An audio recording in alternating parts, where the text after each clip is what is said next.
জাপানের পর্যটন ও বন্দর নগরীতে আয়োজন করা হয়েছে এই উৎসবের।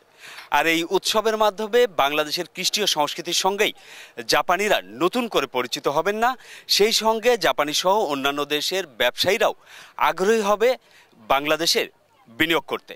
এরকমই আশা উদ্যোক্তাদের। সঞ্জয় চাকি, চ্যানেল আই, তাকামাৎসু আইল্যান্ড, জাপান।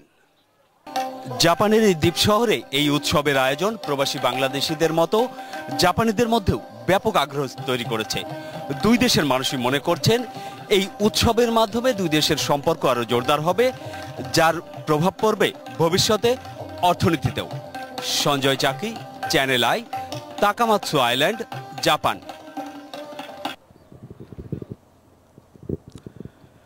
সূর্যোদয়ের দেশ জাপানে ছোট ছোট দ্বীপে ছড়িয়ে দেওয়া হচ্ছে এই সাংস্কৃতিক উৎসব, চিত্রকলার উৎসব। এর মাধ্যমে বাংলাদেশিরা যেমন জানতে পারছে জাপানের কৃষ্টি সংস্কৃতি, একইভাবে জাপানিরাও জানতে পারছে বাংলাদেশের কৃষ্টি ও সংস্কৃতি। আর এর প্রভাব সুদূর প্রসারী হবে বলে মনে করছেন দুই দেশের প্রতিনিধিরা।